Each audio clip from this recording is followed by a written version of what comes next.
Hello everyone, hope you're doing well. Welcome back to my channel. Today we are at day 8 of the March daily LeetCode challenge and we have a easy question. I will be showing you two approaches, one in Python, one in Java. In both approaches, as you can see, my code is going to beat 100%. This was the Python, this is going to be the Java.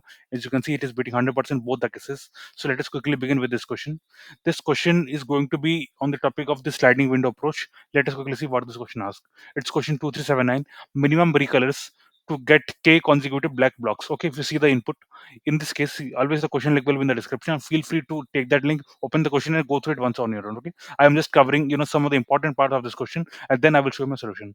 So for here, what they're telling is you are given an array. Okay, they're calling it as a block. So each block is basically either a white block or a black block. So what you have to do is you have to take a subarray. Okay, you have to take a subarray of size n. Okay, you can take any subarray of size 7. Okay, of size k in this case basically. So let us, for example, let me take as subarray of size 3. Okay, let us say k is 3 in this case because 7 is I will second is bigger number. Let me show you with the smaller number first. Let us say k is equal to 3. Okay, so I will take a subarray of length 3. Now in this case they are saying that we need to return the minimum number of operations needed such that there is at least one, okay, at least one occurrence of k consecutive black blocks. Okay, so what the idea is, if if I take a subarray of length k, in that whichever are whites I need to convert them to blacks. Okay, that is the basic idea. So in this case, if you see there is only single white, so I will have to convert it to black. Okay, so at least one operation needed as of now. Okay, so it's such like that. Okay, accordingly I will be taking the other subarray as possible, and in this case also there is a single white, I will have to convert it to a black. Okay, similarly if I take this one, if you see in this case there are three whites, so in this case I will require two operations to convert them. But if you see the previous case, we are requiring only one operation. So like that, we need to do for all possible subarrays of length k. Okay, all possible subarrays of length k, and then after doing all that, we'll get to know what is the minimum number of operations needed such that there is at least one occurrence of k consecutive black blocks. Okay, so I did not tell you this part. Let me touch this point also. See, they are saying that in a single operation, basically, yep, in one operation, you can recolor a white block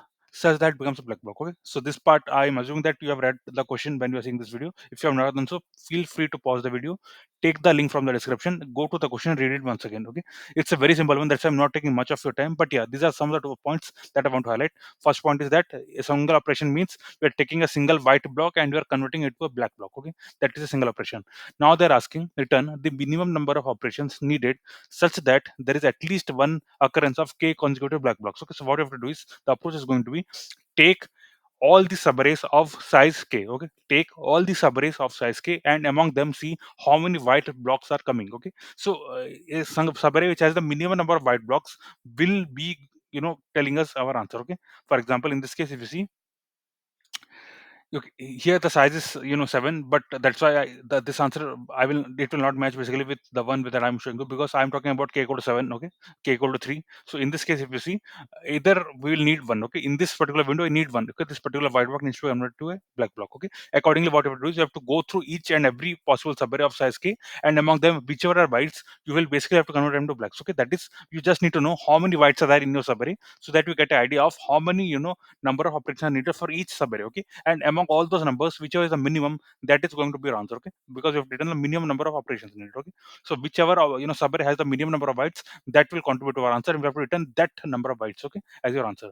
So let us quickly see the operation that we're going to do. As I mentioned, I am going to do using a sliding window. Okay, so let us quickly see what I'm doing.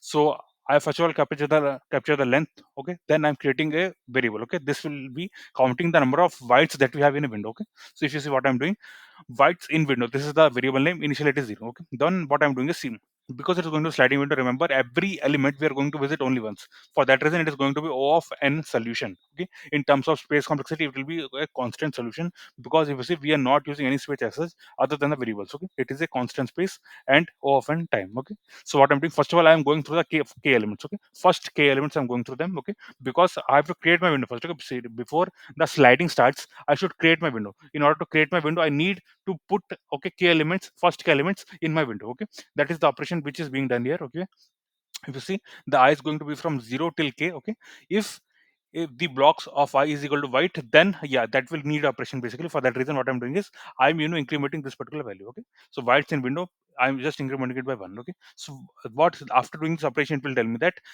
among the first k elements how many elements are byte, and that will tell us how many operations are needed. Okay, so I'm storing that in my answer. So answer is equal to bytes in window. Okay, so this is going to the first possible answer. Okay, as simple as that.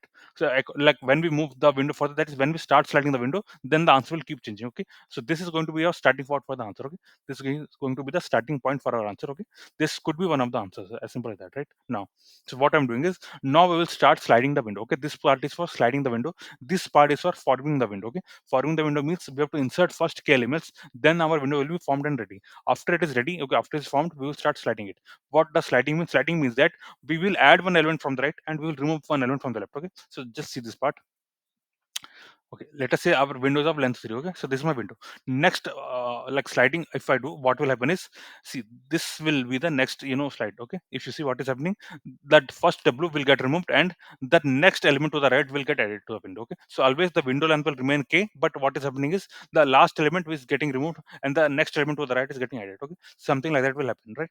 So in this case, if you see what we are doing, yeah, let me zoom in again. Yeah, if you see, if the new element which is added, okay, if it is white, then again we are incrementing this value, and similarly the element which got removed, okay, the leftmost element which got removed from the window, okay, that's why I'm doing I minus k. Okay, I'm just doing I minus k. This is the element which got removed from the window. Okay, if it also equals to w, that means we'll have to subtract one from our whites in window length, because this element is now removed. Okay, this element is now removed, it is not part of the window. So if it is contributing to this variable, that then that contribution should be subtracted. Okay, as simple as that. And similarly, if the new element added is a white, we'll have to again add it to the window. Okay, to record its contribution, right? As simple as that. At every step, that is for every iteration, what I'm doing is I am capturing this. Okay, the previous answer, that is the this particular value that we started with. So this previous answer and the current whites in window. Okay, if anything is minimum among them, so we have to just store it to the answer. Okay, so answer will always store the minimum possible value that you have seen. Okay, as simple as that. And finally, once we come out of this particular for loop, we have to return the answer. Okay, as simple as that. So we are returning that, and as you can see, okay, let me just quickly run this also and show it to you. Just a second. Yeah,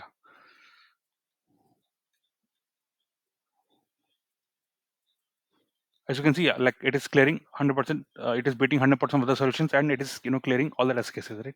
As simple as that.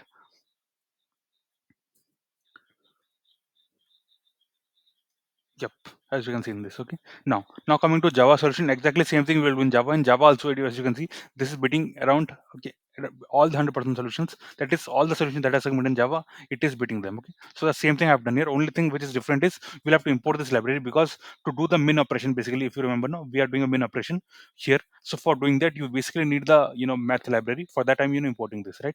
In LeetCode, it will be auto imported. But again, if you're using any compiler or if you're preparing for any online assessment, then you have to import this externally, because yeah, you have to import it explicitly, because by implicitly it will not be imported by default. Okay, you'll have to import explicitly. Then what you're doing, exactly same thing.